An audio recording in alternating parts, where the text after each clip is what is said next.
नमस्कार, स्वागत है आप सभी का हमारे यूट्यूब चैनल कैवल्य एकेडमी पर। मैंने कहा था कि हम हिंदी के बाद एक नए सब्जेक्ट के साथ मिलेंगे, तो हम आज से शुरू कर रहे हैं अपना नया सब्जेक्ट भारतीय इतिहास। ठीक है, जिसमें आपने ऑलरेडी कुछ वीडियोस जो है सर के साथ पढ़ लिया है। उसके बाद से आज से हम ये नया कंटिन्यू शुरू करेंगे, तो जहाँ से उन्होंने छोड़ा था हम वहीं से आगे कंटिन्यू करेंगे। ठीक है, तो पहले हम एंशिएंट हिस्ट्री देख लेते हैं, उसमें कुछ पार्ट बचे हुए हैं, तो आज हम वहीं से शुरुआत करेंगे। ठीक है, अगर आपको चैनल अच्छा लगे तो प्लीज़ लाइक, शेयर और सब्सक्राइब ज़रूर कीजिए। चलिए तो देखते हैं, आपने अब तक में सर के साथ जहाँ तक पढ़ लिया है, फिर मुझे बताया गया कि मुझे स्थापत्य कला से शुरू करना है, तो हम स्थापत्य कला को ही देखेंगे। ठीक है, तो चलिए स्थापत्य कला को शुरू करते हैं और देखते हैं स्थापत्य होता क्या है। ठीक है, सबसे पहले हम यही देखेंगे कि स्थापत्य क्या होता है। अब पढ़ने जा रहा है तो उसको समझ लेना भी ज़रूरी है। तो चलिए स्थापत्य के बारे में कुछ बातें जान लेते हैं।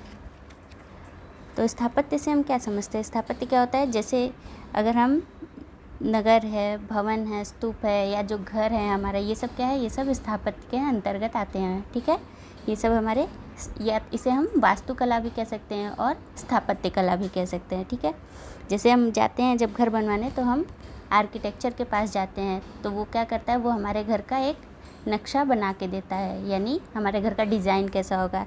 ये सब क्या होता है, ये स्थापत्य कला में आते हैं। ठीक है, तो मैंने ऑलरेडी बता दिया कि नगर हो गया, भवन हो गया, स्तूप हो गया। ठीक है, ये सब अब हम प्राचीन काल के बारे में पढ़ रहे हैं, तो उसमें क्या आ जाएंगे, उसमें हमारे मंदिर आ जाएंगे, स्तूप आ जाएंगे, गुहाएं आ जाएंगी, यानी कि गुफाएं जो होती हैं ये सब आ जाएंगी। ठीक है, ये हमारे वास्तु से संबंधित हैं। तो चलिए, ये हमारा वास्तु कला हो गया। अब इसके बाद हम शुरू करते हैं अपना, ये जो यहाँ पे नोट्स दिया हुआ है, इसे आप चाहे तो रुक कर पढ़ सकते हैं, पर चूँकि समय कम है इसलिए हम डायरेक्टली क्वेश्चंस पे चलेंगे। ठीक है, और सिर्फ क्वेश्चन ही देखेंगे, और उसके बाद जो एक्सप्लेनेशन दिया हुआ है उसके बारे में हम थोड़ा सा डिस्कस करेंगे। तो चलिए देखते हैं अपना पहला क्वेश्चन। हमारा पहला क्वेश्चन क्या है, स्टार्ट करते हैं। हमारा पहला क्वेश्चन दिया हुआ है खजुराहो टेम्पल के बारे में। नाम तो बहुत सुना होगा, ऐड भी आता है, तो ऐड से आपको पता ही होगा कि खजुराहो टेम्पल कहाँ है। जब एमपी अपना प्रचार करता है तो उसमें जो है खजुराहो टेम्पल के बारे में भी आता है। ठीक है, तो चलिए अपना पहला क्वेश्चन देखते हैं। हमारा पहला क्वेश्चन है, खजुराहो मंदिर स्थापत्य के निर्माण में सहयोगी थे। ठीक है, अब हमसे पूछ रहा है कि खजुराहो मंदिर का स्थापत्य, यानी खजुराहो मंदिर की जब स्थापना हुई थी तो उसमें किसने सहयोग किया था, यानी किसने उसे बनवाया है। तो option A Chandel, option B Gurjar Pratihar, option C Chahamana, option D Parmar. तो हमारा आंसर क्या हो जाएगा यहाँ पे? हमारा आंसर हो जाएगा ऑप्शन ए। ठीक है, ऑप्शन ए चंदेल। ठीक है, ये हमारा सही हो जाएगा। तो पहले खजुराहो टेम्पल के बारे में जान लेते हैं। तो खजुराहो टेम्पल कहाँ पे है, ये मैंने आपको बता दिया, मध्य प्रदेश के छतरपुर ज़िले में। ठीक है, ये जो है वहाँ पे खजुराहो नामक स्थान है जहाँ पे ये मंदिर सारे बने हुए हैं। ठीक है, और इसमें एक मंदिर नहीं है, इसमें कई मंदिर हैं। ठीक है, और लगभग अगर हम आज के समय में देखें तो लगभग 25 जो है टेम्पल, टी लिख रही हूँ तो टेम्पल हो जाएगा। ठीक है, तो 25 मंदिर जो है आज भी हमें वहाँ पे मिलते हैं, मतलब उसके कुछ हैं जिनके अवशेष मिलते हैं और कुछ जो है अपने पूरे रूप में मिलते हैं। ठीक है, ये जो खजुराहो टेम्पल है ये क्या है, शैव, वैष्णव और जैन धर्मों से संबंधित है। अगर आपसे सवाल पूछ लेता है तो क्या हो जाएगा, ये शैव, सिर्फ एक से नहीं बल्कि कई धर्मों से संबंधित हैं। ठीक है, वैष्णव और जैन, इन 3 धर्मों से खजुराहो टेम्पल जो है संबंधित है। ठीक है, चलिए अब चंदेल राजाओं के बारे में जान लेते हैं। चंदेल राजाओं जो है एक्चुअल में ये जो है वो शैव धर्म के संबंधित थे। ठीक है, शैव धर्म को मानते थे, लेकिन इन्होंने सभी धर्मों को जो है एक्सेप्ट किया और क्या किया, उन्हें जो मंदिर है उन सबको जो है अन्य धर्मों में भी बनवाया। तो चलिए देख लेते हैं। दिया है कि इन मंदिरों का निर्माण जो है 950 से 1050 के बीच में कराया गया। अब जाहिर सी बात है किसी एक ने तो कराया नहीं है, बल्कि कई ने मिलके कराया है। ठीक है, तो ये हम डेट याद रखेंगे, क्या कब तक का हो जाएगा, 950 से 1050 ईस्वी के बीच में। और इसमें सबसे मेन मंदिर कौन सी है, वो है कंदरिया महादेव मंदिर। ठीक है, जिसका निर्माण किसने करवाया था? इसका निर्माण जो है वो विद्याधर ने करवाया था। ठीक है, चंदेल नरेश थे विद्याधर, इन्होंने जो है इसका निर्माण कराया था कंदरिया महादेव का। अब खजुराहो मंदिर के बारे में अगर हम और थोड़ा सा जान लेते हैं तो क्या हो जाएगा, यहाँ पे खजुराहो जो मंदिर है वो उसका निर्माण जो है वो ग्रेनाइट और लाल बलुआ पत्थरों से किया गया है। ठीक है, उसमें ग्रेनाइट और लाल बलुआ पत्थरों का प्रयोग किया गया है। इनका निर्माण एक ऊंचे चबूतरे पे किया गया है। ठीक है, और ये क्या है, नागर वास्तु का जो है, नागर वास्तु को दर्शाते हैं। यानी कि हमारे मंदिर जो है वो तीन टाइप में बनते हैं, उनके 3 स्टाइल्स हैं, एक नागर है, एक द्रविड़ और एक बेशर। ठीक है, तो इन तीनों में जो नागर है वो उत्तर के लिए प्रयोग किया जाता है। तो जो कंदरिया महादेव है या जो खजुराहो टेम्पल है उसका जो है स्टाइल क्या है, वो नागर महादेव, नागर शैली में है। ठीक है, चलिए मेरे ख्याल से इतना काफ़ी है, या फिर और भी है। तो ये जो है ऊंचे चबूतरे पे बनवाए गए हैं सारे मंदिर, इनमें कई शिखर होते हैं। ठीक है, और अगर मंदिरों की बात कर ले तो इसमें 3 मुख्य मंदिर हैं। एक कंदरिया महादेव मंदिर जिसे विद्याधर ने बनवाया था, दूसरा है पार्श्वनाथ मंदिर, ये जैन धर्म से संबंधित है। ठीक है, और तीसरा है लक्ष्मण मंदिर। ये 3 मंदिर जो है वो मेन है, जो हमारे आगे आने वाले क्वेश्चनों में भी हो सकते हैं। तो चलिए आगे चलते हैं, पहले ही क्वेश्चन में मैंने इतना एक्सप्लेन कर दिया। ठीक है, चलिए नेक्स्ट देखते हैं। खजुराहो का कंदरिया महादेव मंदिर किसने बनवाया? Option A Parmar, option B Chedi, option C Rashtrakuta, option D Chandel.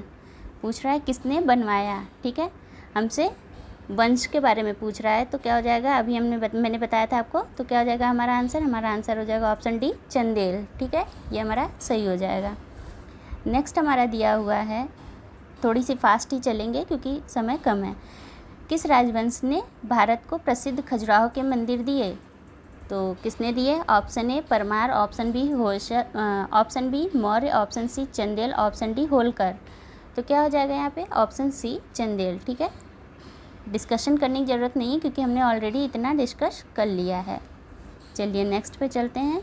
Next हमारा है, चंदेल राजाओं ने निर्माण किया। Option A Sanchi, option B Ujjain, option C Gwalior, option D Khajuraho. तो किसका निर्माण किया? खजुराहो टेम्पल का। ठीक है, जो कि बंचेज में है, कई मंदिरें हैं, सिर्फ एक नहीं है। खजुराहो क्या है? वो स्थान का नाम है। ठीक है, नेक्स्ट है हमारा, खजुराहो के मंदिर संबंधित हैं। ऑप्शन ए बौद्ध धर्म, ऑप्शन बी हिंदू धर्म, ऑप्शन सी हिंदू धर्म और जैन धर्म, ऑप्शन डी जैन धर्म। तो यहाँ पे आंसर क्या हो जाएगा? अभी मैंने आपको बताया था, तो क्या हो जाएगा? ऑप्शन सी हमारा यहाँ पे सही हो जाएगा। मैंने बताया था कि शिव, वैष्णव और जैन धर्म से संबंधित है। हिंदू धर्म में शिव और वैष्णव दोनों आ जाते हैं, इसलिए यहाँ पे हमारा ऑप्शन सी सही हो जाएगा। ठीक है, नेक्स्ट में चलते हैं। ये देखिए यहाँ पे लिखा हुआ है खजुराहो में 85 मंदिरों का निर्माण हुआ, लेकिन जो एक्चुअल में जो हमें मिलते हैं वो 25 के लगभग हैं। ठीक है, चलिए बाकी टूटे फूटे अवस्था में है तो कोई वो नहीं है। चलिए नेक्स्ट पे चलते हैं। दिया है, किस वंश के राजाओं ने खजुराहो स्थित मंदिरों का निर्माण करवाया था? Option A Baghel, option B Parmar, option C Chandel, option D Bundela. Answer हो जाएगा हमारा ऑप्शन सी चंदेल। ठीक है, सारे क्वेश्चन लगभग एक ही जैसे हैं, मैंने आपको पहले ही क्वेश्चन में इतना एक्सप्लेन किया था, इसलिए सारे के आंसर डायरेक्टली मिल जा रहे हैं, तो एक्सप्लेन करने की ज़रूरत नहीं पड़ रही है। चलिए नेक्स्ट दिया हुआ है, खजुराहो का मातंगेश्वर मंदिर समर्पित है। ठीक है, मातंगेश्वर मंदिर किससे संबंधित है? वो है शिव से संबंधित। ठीक है, चलिए इसका निर्माण किसने कराया था? इसका निर्माण जो है राजा धंग ने कराया था। ठीक है, राजा धंग एक राजा थे, आपने हिस्ट्री पढ़ी होगी तो आपको पता होगा। ठीक है, धंग ने करवाया था। और देखिए यहाँ पे मैंने ऑलरेडी बताया था, तो दिया हुआ इन मंदिरों का निर्माण यहाँ पे थोड़ा सा वो हो गया है। चलिए नागर शैली में है। ठीक है, शैली जो है वो नागर है, यानी स्टाइल। नेक्स्ट हमारा दिया है, निम्न में से कौन सा मंदिर खजुराहो में नहीं है? Option A Kandariya, option B 64 Yogini, option C Dashavatar, option D Chitragupta. तो हम जानते हैं कि दशावतार मंदिर जो है खजुराहो में नहीं है। ठीक है, बाकी 3 क्या है? बाकी 3 जो है वो खजुराहो में स्थित हैं। 64 योगिन मंदिर जो है ये भी इम्पॉर्टेंट है। ठीक है, तो इसका भी निर्माण कराया गया था। चलिए ये जो है तांत्रिकों से थोड़ा सा संबंधित है। ऐसा माना जाता है कि इस मंदिर का निर्माण इसलिए कराया गया ताकि जो है किसी की कुदृष्टि इसमें न लगे। 64 योगिन मंदिर जो है। चलिए, दशावतार के बारे में अगर हम जानते हैं तो क्या जानते हैं, ये हमारे ललितपुर में स्थित है, ठीक है, देवगढ़ के ललितपुर में ये गुप्तकालीन मंदिर है, ठीक है। चलिए नेक्स्ट पे चलते हैं और नेक्स्ट क्वेश्चन अपना देखते हैं। नेक्स्ट हमारा दिया हुआ है,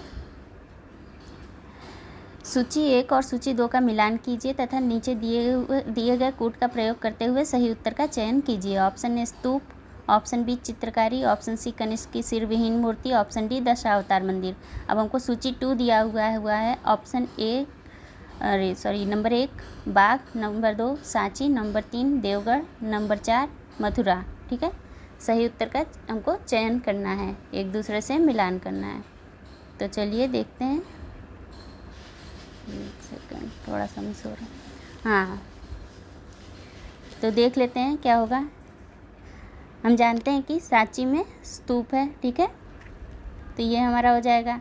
नेक्स्ट हमारा दिया हुआ है चित्रकारी। चित्रकारी कहाँ पे मिलती है? चित्रकारी जो है वो बाघ की गुफाओं में मिलती है। यहाँ पे बाघ जो दिया हुआ है वो बाघ की गुफाएं हैं, ठीक है, ये ठीक है। और नेक्स्ट है कनिष्क की सिर विहीन मूर्ति, ये कहाँ से मिलती है? ये जो है मथुरा से मिलती है, तो हमारा यहाँ पे 4 हो जाएगा। और दशावतार मंदिर अभी हमने देखा था देवगढ़ में मिलती है, ठीक है, ललितपुर के देवगढ़ में, जो कि झांसी में है, ठीक है, यानी यूपी में। चलिए, तो ये हमारा करेक्ट हो गया। पहले का है दूसरा यानी ए का दूसरा, फिर है बी का पहला, बी का पहला, सी का है चौथा, सी का है चौथा, और डी का है तीसरा, यानी हमारा यहाँ पे आंसर बी सही हो जाएगा, ठीक है। चलिए देखिए, यहाँ पे दिया हुआ है सांची जो है वो स्तूप है, चित्रकारी बाघ है, सिर विहीन मूर्ति कनिष्क की मथुरा में है और दशावतार मंदिर देवगढ़ में है, ठीक है। इसमें कनिष्क की सिर विहीन मूर्ति जो है थोड़ी ज़्यादा इम्पॉर्टेंट है, क्योंकि ये कई बार पूछ लेता है कहाँ पे है, मथुरा में। नेक्स्ट हमारा दिया है, निम्नलिखित में से कौन सा विश्व धरोहर स्थल वर्ल्ड हेरिटेज साइट नहीं है? पूछ रहा कौन सा नहीं है। ऑप्शन ए खजुराहो के टेम्पल, ऑप्शन बी भीमबेटका की गुफाएं, ऑप्शन सी सांची के स्तूप, ऑप्शन डी मांडू का महल। तो क्या हो जाएगा यहाँ पे आंसर हमारा हो जाएगा मांडू का महल। ये जो है वर्ल्ड हेरिटेज साइट नहीं है, ठीक है। वर्ल्ड हेरिटेज साइट यूनेस्को जो है वो डिसाइड करती है, ठीक है। नेक्स्ट हमारा दिया हुआ है, अभी हम इन सब के बारे में थोड़ा सा डिटेल में जान लेंगे, ठीक है।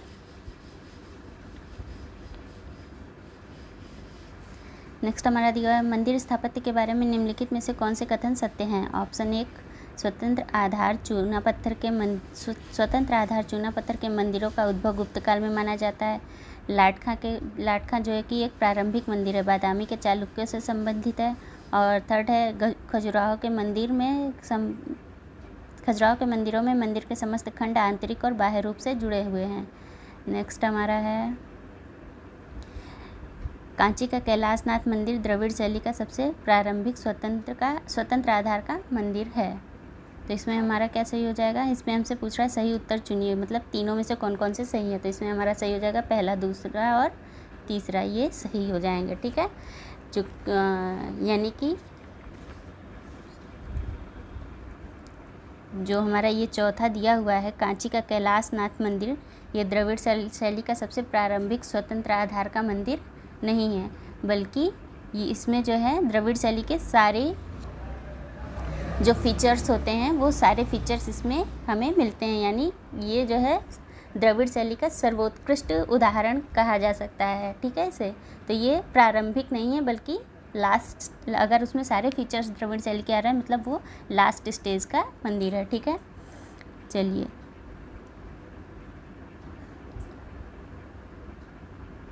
बाकी जो है वो लाटका का मंदिर, ये प्रारंभिक मंदिर ही है जो चालुक्यों से संबंधित है, ठीक है, बादामी के चालुक्यों से संबंधित है।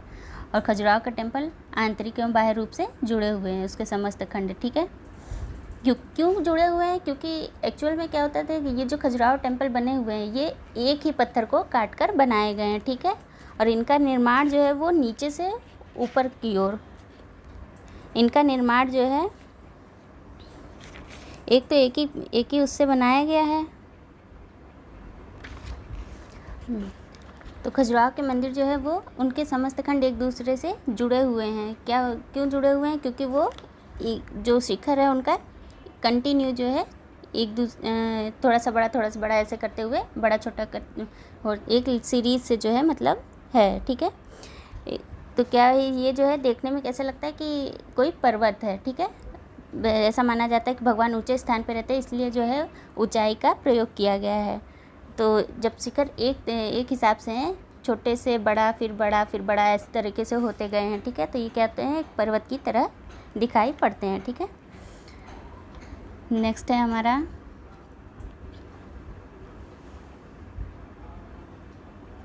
नेक्स्ट क्वेश्चन है हमारा, निम्नलिखित में से किसका शिखर द्रविड़ शैली में बना हुआ है? ऑप्शन ए भीतरगांव मंदिर, ऑप्शन बी ग्वालियर का तेली मंदिर, ऑप्शन सी कंदरिया महादेव मंदिर और ऑप्शन डी ओसिया मंदिर, ठीक है। तो किसका शिखर द्रविड़ शैली में बना हुआ है बोल रहा है, तो जो है हमारा आंसर हो जाएगा ग्वालियर का तेली मंदिर, ठीक है। इसका निर्माण जो है द्रविड़ शैली में, कंदरिया महादेव का जो हमने देखा था वो जो है नागर शैली में बना था, ठीक है। चलिए इसमें क्या है, ग्वालियर का जो तेली मंदिर है इसमें जो है इसका शिखर जो है वो तो द्रविड़ शैली में बना है, लेकिन जो इसमें मूर्तियाँ लगी हुई हैं और जो उसमें जो कलाकारियाँ यानी जो नक्काशियाँ की गई हैं वो क्या है, वो उत्तर भारतीय शैली यानी नागर शैली में है, ठीक है। यानी ये दोनों का मिक्सचर है। नेक्स्ट हमारा निम्नलिखित में से किस केंद्र में 100 से अधिक बौद्ध गुफाएं हैं, ठीक है। Option A Ajanta, option B Karle, option C Kanheri, option D Rajgriha. तो हमारा आंसर क्या हो जाएगा, हमारा आंसर हो जाएगा ऑप्शन सी कन्हेरी, ठीक है। कन्हेरी जो है इसमें लगभग 109 गुफाएं हैं, ठीक है, यानी 100 से क्रॉस कर गई हैं, 109 गुफाएं हैं। इन गुफाओं में क्या है, अधिकांश तो बौद्ध मठ हैं, ठीक है, फिर है बौद्ध भिक्षुओं के निवास स्थान, ठीक है, और जो क्या है अध्ययन और उनके ध्यान के लिए जो बनाए गए हैं ये हैं, ठीक है। और अगर हम कन्हेरी की बात करें तो ये कहाँ है, ये महाराष्ट्र में, ठीक है, महाराष्ट्र के बोरीवली में है, ठीक है, बोरीवली के उत्तर में जो संजय गांधी राष्ट्रीय उद्यान है उसके अंदर है ये, ठीक है। ये गुफाएं कन्हेरी की गुफाएं हैं, ठीक है। तो कन्हेरी की गुफाएं अगर एक लाइन में पूछे तो वो स्टेट पूछे तो महाराष्ट्र में है, ठीक है। नेक्स्ट है हमारा आबू का जैन मंदिर किससे बना है? ऑप्शन ए बलुए पत्थर से, ऑप्शन बी चूना पत्थर से, ऑप्शन सी ग्रेनाइट से, ऑप्शन डी संगमरमर से। तो आबू का जैन मंदिर फेमस है, आपने नाम सुना होगा, ये जो है संगमरमर से बनाया गया है, ठीक है। और डी हमारा सही हो जाएगा, ठीक है। ये जो है आबू में दिलवाड़ा जो है एक स्थान है वहाँ पे है, ठीक है, तो इसे दिलवाड़ा का जैन मंदिर भी कहते हैं। इसका निर्माण जो है गुजरात के सोलंकी शासक भीमदेव प्रथम ने बनवाया था, ठीक है। भीमदेव प्रथम के जो सामंत थे विमल शाह, उसने बनवाया था, ठीक है। तो इनडायरेक्टली ये भीमदेव से संबंधित है क्योंकि विमल शाह का नाम कम पूछता है, ठीक है। और यहाँ पे क्या हो जाएगा, चलिए देख लेते हैं, एक सेकेंड। यह गुजरात के चालुक्य शासक भीमदेव प्रथम के सामंत विमल शाह ने करवाया था, ठीक है। अब यहाँ पे ये जो चालुक्य लिखा है ये एक्चुअली में चालुक्य नहीं होता बल्कि चौलुक्य होता है, ठीक है। This is the right word. Next दो हैं, ठीक है, एक चौलुक्य होता है और एक चालुक्य होता है, ठीक है। तो अगर चालुक्य आता है तो वो गलत नहीं है, लेकिन अगर गुजरात के बारे में आता है सोलंकी शासक के बारे में तो वहाँ पे चौलुक्य होगा। चलिए नेक्स्ट पे चलते हैं। नेक्स्ट है हमारा निम्नलिखित नगरों में से किस एक के निकट पालीताड़ा मंदिर अवस्थित है? Option A Bhavnagar, option B Mount Abu, option C Nashik, option D Ujjain. Palitana मंदिर कहाँ पे है? ये है भावनगर में, ठीक है। ये मंदिर जो है ये जैन मंदिर है और आदिनाथ को समर्पित है, ठीक है। आदिनाथ उन जैनों के तीर्थंकर थे, ठीक है, उनको जो है ये समर्पित है। पालीताड़ा मंदिर गुजरात के भावनगर में ही है, ठीक है, और ये जो है ये भी जो है गुजरात में ही स्थित है, ठीक है। जैन मंदिर जो दिलवाड़ा का जैन मंदिर था। नेक्स्ट चलते हैं। नेक्स्ट है हमारा एलिफेंटा की गुफाएं मुख्यतः निम्न धर्म के मतावलंबियों के उपयोग के लिए काटकर बनाई गई थी। एलिफेंटा की गुफाएं बेसिकली पूछ रहा है कि एलिफेंटा की गुफाएं किस धर्म से संबंधित हैं या किसके लिए बनवाई गई थी। ऑप्शन ए बौद्ध धर्म, ऑप्शन बी जैन धर्म, ऑप्शन सी शैव धर्म, ऑप्शन डी वैष्णव धर्म। तो किसके लिए बनवाई गई थी? ये बनवाई गई थी शैव धर्म के लिए। ठीक है, ये एलिफेंटा की जो गुफाएं हैं वो राष्ट्रकूटों द्वारा बनवाई गई थी। आपने त्रिपक्षी संघर्ष पढ़ा होगा तो उसमें राष्ट्रकूटों का भी जो है नाम पढ़ा होगा। ठीक है, राष्ट्रकूट शासक थे जो। इसमें जो है ये बेसिकली क्या है, हिंदू धर्म से संबंधित गुफा है जिसमें कि शैव धर्म से संबंधित मूर्तियाँ मिली है। ठीक है, यहाँ पे जो है 7 गुफाएं बनी हुई हैं, यानी 7 गुफा मंदिर हैं। बेसिकली तो ये शैव धर्म से संबंधित है, लेकिन इसमें 2 जो है वो बौद्ध धर्म से भी संबंधित है। तो ऐसा नहीं कहा जा सकता कि इसमें केवल शिव की जो मूर्तियाँ मिली हुई हैं। ठीक है, नेक्स्ट हमारा दिया हुआ है, इनका निर्माण काल जो है 5वीं से 6वीं शताब्दी ईस्वी में माना गया है। नेक्स्ट है एलिफेंटा के प्राचीन स्मारक हैं। Option A Bauddha, option B Jain, option C Shaiva, option D या 4 कह लीजिए वैष्णव। नीचे दिए गए कूट से सही उत्तर का चयन कीजिए। मतलब पूछ रहा कि किससे संबंधित है, तो अभी मैंने आपको बताया था, तो क्या हो जाएगा, बौद्ध और शैव से संबंधित है। तो यहाँ पे हमारा आंसर हो जाएगा ऑप्शन डी। नेक्स्ट हमारा दिया हुआ है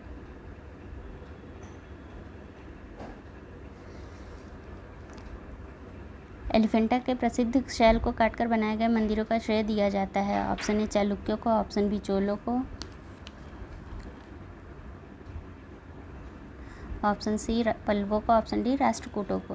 तो अभी मैंने आपको बताया तो राष्ट्रकूटों यहाँ पे सही हो जाएगा। ठीक है, नेक्स्ट दिया हुआ निम्नलिखित में से कौन सी गुफा त्रिमूर्ति के लिए विख्यात है। Option A Ajanta, option B Bhaja, option C Elephanta, option D Ellora. तो क्या हो जाएगा, एलिफेंटा। ठीक है, यहाँ से जो है त्रिमूर्ति शिव की प्रतिमा मिली है। ठीक है,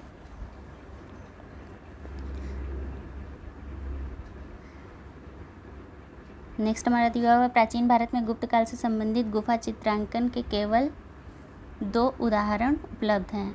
इनमें से एक अजंता की गुफाओं में किया गया चित्रांकन है और दूसरा गुप्त काल के चित्रांकन का दूसरा अवशिष्ट किस स्थान पर उपलब्ध है। ऑप्शन ए बाघ की गुफा है, ऑप्शन बी एलोरा की गुफा है, ऑप्शन सी लोमस ऋषि की गुफा और ऑप्शन डी नासिक की गुफा। गुफा चित्रांकन पूछ रहा है गुप्त काल से संबंधित, तो अजंता तो हो गई और नेक्स्ट क्या है, नेक्स्ट है हमारा ऑप्शन ए बाघ। ठीक है, बाघ की गुफाएं। इसकी जो तिथि है इसमें भी गुप्तकालीन जो है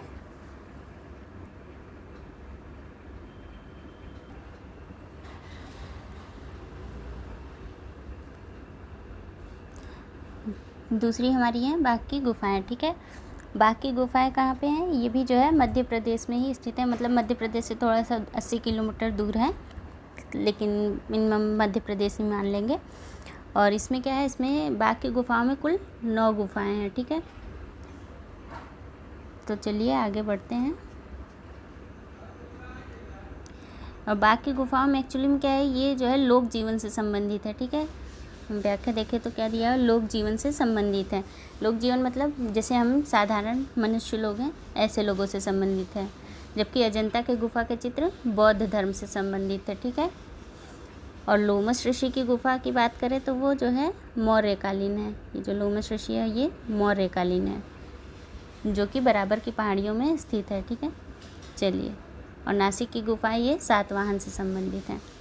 चलिए नेक्स्ट क्वेश्चन पे चलते हैं। नेक्स्ट हमारा दिया है पश्चिम भारत में प्राचीनतम शैलकृत गुफाएं कहाँ पर हैं। ऑप्शन ए नासिक, एलोरा और अजंता, ऑप्शन बी जुनार, कल्याण और पीतलखोरा, ऑप्शन सी अजंता, भाजा, कौंडिन्य और ऑप्शन डी भाजा, पीतलखोरा और कौंडिन्य। प्राचीनतम शैलकृत गुफाएं कहाँ पर हैं, तो ये जो है नासिक, एलोरा और अजंता में है। ठीक है, और अगर हम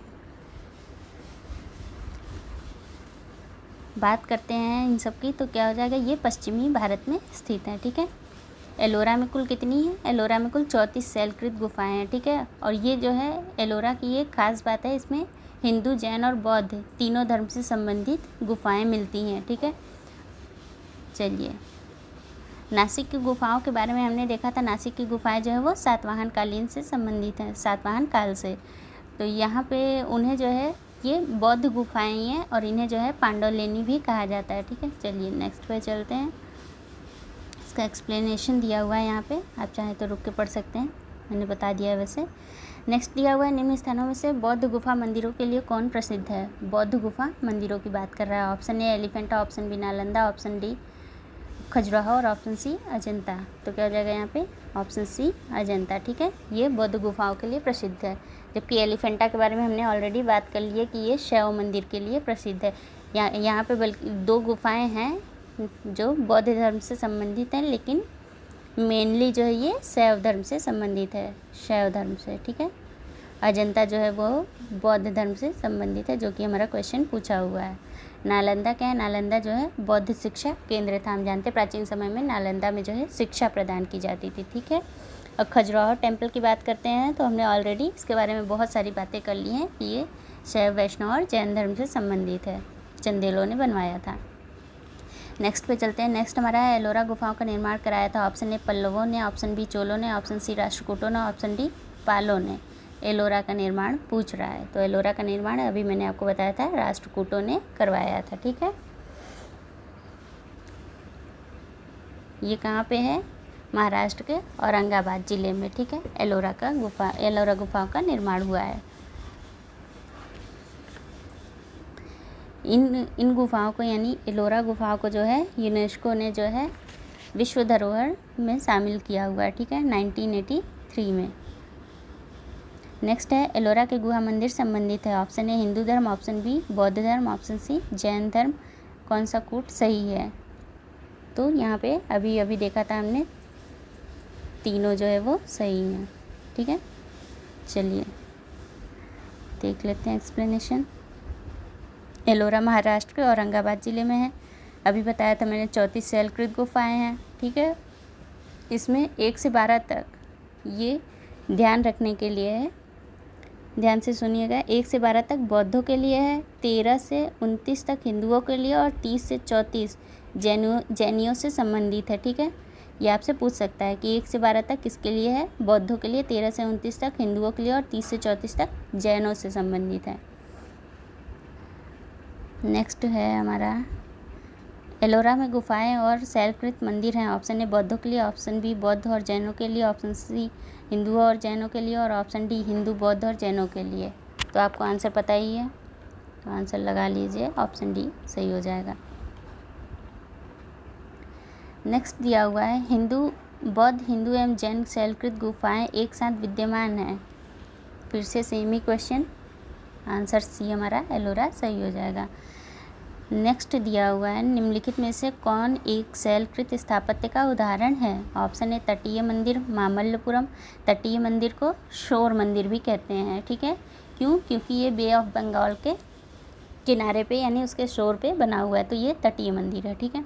नेक्स्ट है राजराजेश्वर मंदिर तंजावुर का, ऑप्शन सी कैलाश मंदिर एलोरा का और ऑप्शन डी जगन्नाथ मंदिर पुरी का, ठीक है। ये उड़ीसा में है। शैलकृत स्थापत्य का उदाहरण, तो क्या हो जाएगा यहाँ पे? हमारा ऑप्शन सी सही हो जाएगा, कैलाश मंदिर, ठीक है, जिसका निर्माण कृष्ण प्रथम ने करवाया था, ठीक है। कृष्ण प्रथम राष्ट्रकूट शासक था, कृष्ण प्रथम, ठीक है, ये राष्ट्रकूट शासक था। इस मंदिर का निर्माण जो है वो द्रविड़ शैली में किया गया है। नेक्स्ट हमारा दिया निम्नलिखित मंदिरों में से किसे शैलकृत स्थापत्य का आश्चर्य माना जाता है? ऑप्शन ए बृहदेश्वर मंदिर तंजावुर, ऑप्शन बी लिंगराज मंदिर भुवनेश्वर, ऑप्शन सी कैलाश मंदिर एलोरा, ऑप्शन डी कंदरिया महादेव मंदिर खजुराहो। तो क्या हो जाएगा यहाँ पे? हमारा हो जाएगा आंसर सी कैलाश मंदिर एलोरा, जिसका निर्माण कृष्ण प्रथम शासक जो है राष्ट्रकूट शासक कृष्ण प्रथम ने करवाया था, ठीक है।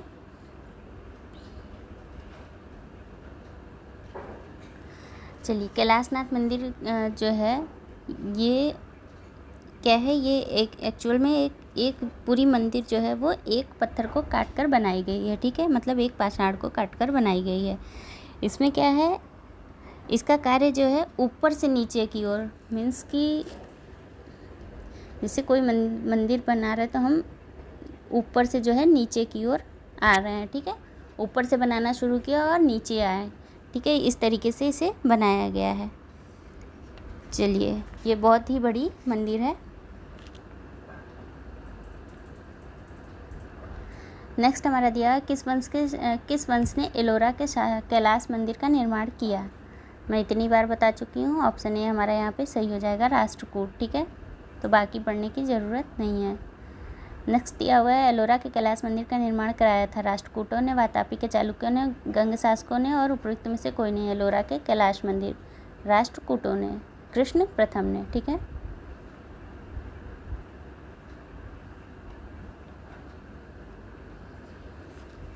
चलिए कुछ और क्वेश्चन देख लेते हैं, फिर वीडियो को बंद करते हैं। नेक्स्ट हमारा दिया हुआ, एलोरा के कैलाश मंदिर के निर्माण से कौन सा शासक वंश संबंध रहा है। वंश हमसे पूछ रहा है, इतनी बार पूछ लिया है तो क्या हो जाएगा, आंसर डी हमारा राष्ट्रकूट सही हो जाएगा। नेक्स्ट दिया हुआ है, एलोरा के प्रसिद्ध शिव मंदिर का निर्माता राष्ट्रकूट नरेश था। कौन सा नरेश था, ठीक है, क्या हो जाएगा, ऑप्शन बी कृष्ण प्रथम। अब एलोरा का कैलाश मंदिर है, नाम से ही पता चल रहा है वो शिव से संबंधित है, तो वो शिव मंदिर है, ठीक है। नेक्स्ट दिया हुआ, एलोरा के कैलाश मंदिर का निर्माण किसने कराया। इतने सारे ऑप्शन दिया है, आंसर क्या हो जाएगा, कृष्ण प्रथम, ठीक है। नेक्स्ट है, किस धर्म को राष्ट्रकूट का संरक्षण प्राप्त था। बौद्ध धर्म, जैन धर्म, शैव धर्म और शाक्त धर्म। राष्ट्रकूटों का संरक्षण किसे प्राप्त था, राष्ट्रकूटों का संरक्षण जैन धर्म को प्राप्त था, ठीक है। उन्होंने शैव धर्म, अब ये मत सोच लीजिएगा कि उन्होंने शिव मंदिर बनवाए थे तो जो है शैव धर्म को संरक्षण दिया होगा, ठीक है, नहीं, उन्होंने जैन धर्म को संरक्षण दिया था उनका धर्म वो क्या था, ब्राह्मण धर्म था, लेकिन उन्होंने जैन धर्म को संरक्षण प्रदान किया था।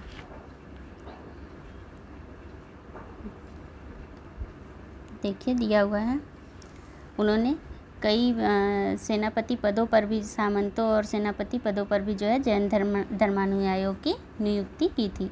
नेक्स्ट है हमारा, अजंता एवं एलोरा की गुफाएं किस नगर में स्थित है। Option A Nashik, option B Mumbai, option C Aurangabad, option D Pune. Ajanta और एलोरा की गुफाएं तो औरंगाबाद में स्थित हैं, ठीक है।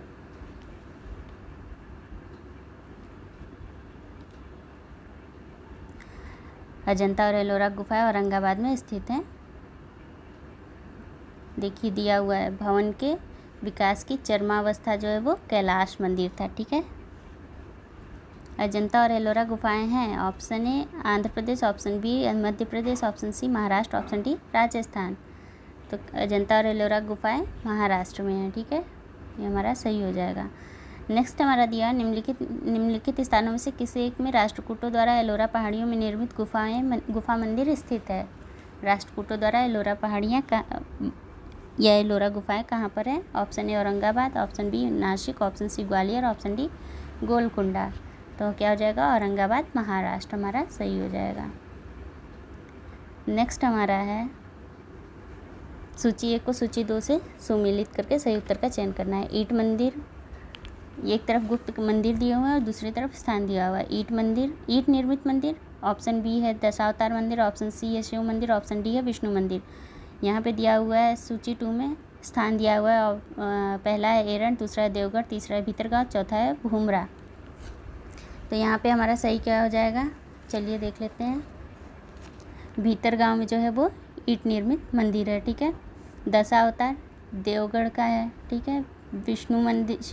विष्णु मंदिर जो है वो एरंड की है और शिव मंदिर जो है वो भूमरा में है, ठीक है। भूमरा का शिव मंदिर बोलते हैं। चलिए देख लेते हैं, हमारा यहाँ पे बी जो है वो मैच कर रहा है, तो ये बी जो है वो हमारा सही हो जाएगा। चलिए आज के लिए इतना ही। अगर आपको वीडियो अच्छा लगा तो प्लीज़ लाइक, शेयर और सब्सक्राइब ज़रूर कीजिए। मिलते हैं अपने अगले लेक्चर में। Thank you.